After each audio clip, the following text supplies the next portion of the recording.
going on, everybody? How you doing today? Here I am in Gallatin, Tennessee, just kind of outside Nashville, not too far from the Kentucky line, and it's a small cemetery. Take a look. It's going to be a car passing by, which I have not seen another car come in here for a little bit, but that's about it. Small cemetery, yet there's a huge star here, right in this small little cemetery. Now thankfully I have my distance contacts in, and I have a feeling, no, I'm not sure if I can see the gentleman's grave they're here to visit. We're here to visit Conway Twitty. Conway Twitty, legendary country singer. Harold Jenkins, his real name I believe, so I think he's buried under that name. He's here at the mausoleum, which that's the mausoleum behind me, but I think he's here in this part. I'm gonna find out. We're gonna find out. Conway Twitty, I should have started the video. Hello, darling. Nice to see you. He had a very, very deep voice. And I gotta say, one thing, all these graveyards I visit, there's always something that, for me, this is me personally, I don't really visit people that I don't have a connection to of some kind, or I don't remember, or I don't know. Conway Twitty, I think maybe one thing I would know Conway Twitty or wouldn't enjoy his music, I do, because I've said before, my parents listened to a lot of 50s music and like 60s doo-wop type music and a lot of country growing up. My parents completely bypassed like the 60s and the 70s, except for Saturday Night Fever and Grease. They completely bypassed like the Doors, the Rolling Stones, and all that. And so there's a lot of Elvis and a lot of country. And we're talking Johnny Cash, Oak Ridge Boys, Conway Twitty. So I grew up with the music in my house and on road trips and family trips, I should say. Not road trips really when you're with your family trips. So I love Conway Twitty. I'm going to tell you a little bit more about him. We're going to see if we can find his grave. It should be right here somewhere. Oh, I think it might be on the side of this wall. If it's in this building, I haven't tried the door yet. I know that today is a holiday, so I'm assuming that door is locked. And if he's inside there, then that's not going to work. But let's take a look for Mr. Conway Twitty. And I've been to his house and his former Twitty City, which was a big tourist attraction, and it's down in Hendersonville, Tennessee. That's on my channel already. It was there like 3 years ago. It's actually turning into kind of a nice day. It was really damp and cold, and now the sun is trying to break out. Very, very nice. It's a beautiful, beautiful cemetery. I have a feeling that Mr. Jenkins, Conway Twitty, is going to be on this wall, I think. What's interesting, one thing is he was born in Mississippi, but he didn't live in Mississippi, but he died in Mississippi, which I found to be odd. He was born in Friars Point, Mississippi, and he died in Springfield, Mississippi. He died while he was on tour from a stomach aneurysm. So Conway Twitty, he served in the military. He was in the Korean War. Then he headed to Memphis to become a rockabilly musician. Then his first hit was called It's Only Make Believe. He had a few other hits and he appeared in teen movies. Platinum High School was one of them. I don't see him yet. I have a feeling though, it's got to be on this outside wall. I think so. His first love was country music though, and when his star began to kind of fade a little bit in the 1960s, he reinvented himself. He had a band called the Lonely Blue Boys, and later the Twitty Birds. They scored like I think it was 50 number one hits, more than 50 number one hits on the country charts. He did a lot of songs about lost love and had some upbeat songs, Tight Fitting Jeans, Hello Darling, You've Never Been This Far Before, and he teamed up with Loretta Lynn a lot. They had a string of duets, Louisiana Woman, Mississippi Man, and After Fire Is Gone. I believe they won a Grammy for After the Fire Is Gone. He was a huge star. Huge star. And of course he had his haircuts. He had very distinctive haircuts. I'm looking for him, and I'm not finding him. Yeah, Twitty City was a tourist attraction in Hendersonville, and he also had part ownership of a baseball team. And he got the name Conway Twitty from 2 different cities, Conway, Arkansas, and Twitty, Texas. Put them together, you got Conway Twitty. So let's look on this side of the wall here. I'm looking. I got these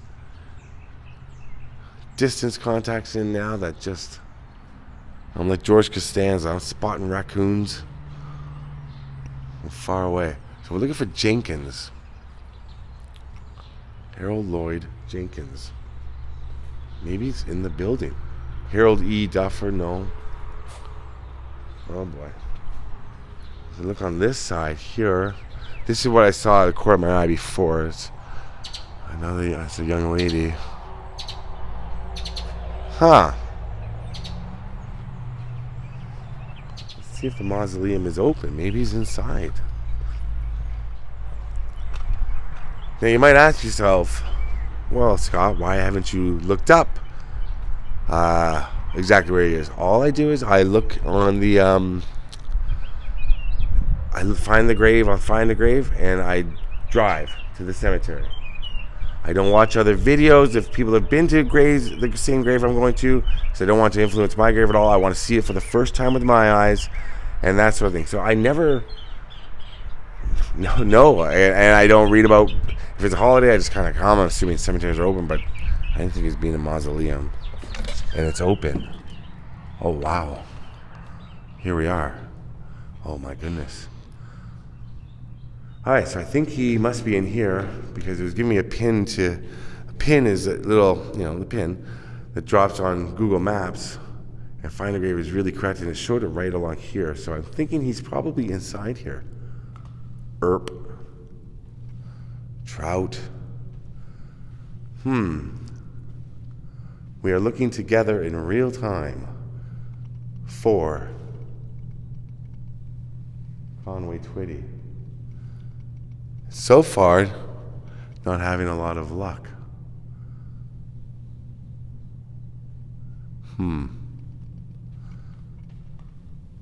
Yeah, my parents loved Conway Twitty, especially my father. My father loved country, and that 70s, 60s, 70s, early 80s country.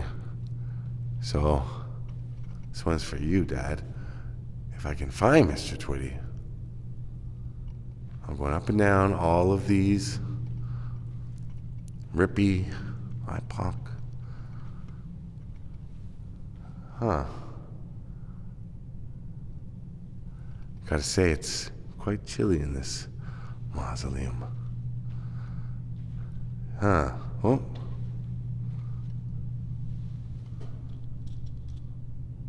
No. Okay, give me a second. I'll see what I'm looking for. There's got to be a picture of the plate.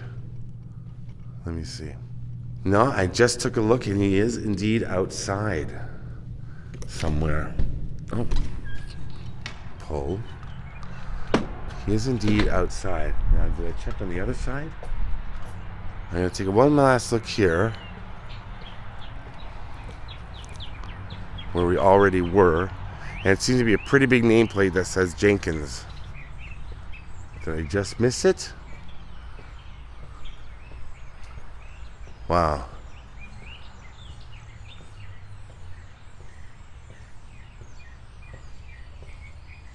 I'm definitely in the right place, although there are a few different Sumner Cemetery. There are a few different, the address, the same road. There's like 3 different roads, the same name. There could be somebody watching this video right now who's like, dude, I know exactly where you're supposed to be going. You're going the wrong way. I actually kind of, as I was talking to somebody else who does a lot of grave videos, sometimes it's kind of part of the adventure in finding the graves is looking. Doesn't bother me. I can get frustrated, but hello. I can get frustrated if it takes hours. Like I can tell you one time, the Robert Kardashian, when I visited his grave out in Inglewood Cemetery, that took 2 trips and a long time. to find his grave. He's right by the side of the road up in Inglewood Cemetery in Inglewood, California. It's huge. And the other one that was the most frustrating for me to find was Yummy. If you saw my video about Yummy, the young boy in Chicago who was murdered by fellow gang members, which what video is I'm very proud of. And of course he did kill someone himself, but he was only, I think, 11, right, or 10. And was he 11? Yeah, just a little tiny kid. And the people in the cemetery, they closed at weird hours. I kept getting there. It took me 4 trips, and they kept giving directions to his grave, but it was unmarked, and they didn't know that until somebody finally told me. Excuse me. Somebody finally figured it out, and they had to give me the name of a grave close to Yummy. I'm gonna put a link to Yummy's video below. So that was very, very frustrating, indeed. Trying to find Yummy's grave. So this is nothing. There's not too many here. It's a big plate. It's going to say Jenkins. There we are. Mr. Conway Twitty. Harold L. Jenkins.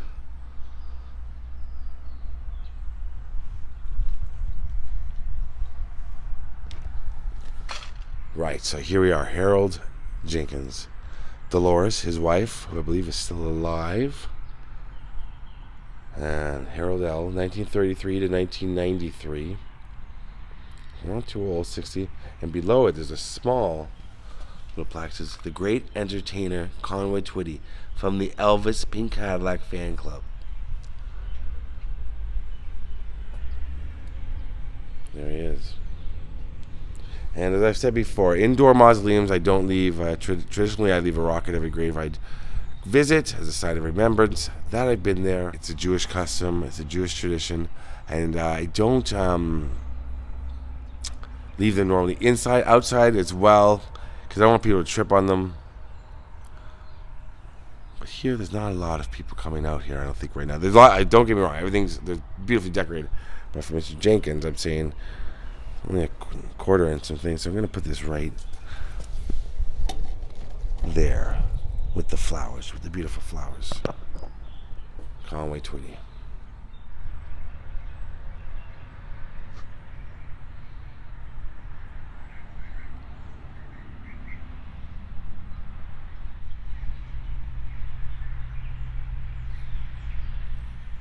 And one thing I should mention is this is Conway's son. Conway was married 4 times to 3 different women. His first wife was Ellen, and they had a boy, Michael. This is Michael. And I'm going to assume maybe this is his wife. Their future plots, as you can see, they are still with us. Still with us. Have not passed on. Because that's his son, and I'm assuming April Doris, just by the adds up that he'd be beside his wife. I'm assuming. But yeah. Conway Twitty, right? So he's come right in the cemetery, head to the mausoleum, think about going to the mausoleum, don't come along the side of the mausoleum, and there he is. Conway Twitty. Nice to see you. Alright, thanks for watching. And I'm just going to walk out here, and that sun's still trying to come out, but not doing what I want it to do. But it's okay. Rest in peace, Conway Twitty, and rest in peace to my dad too. Alright, thanks for watching, everybody. Love you all. Peace out.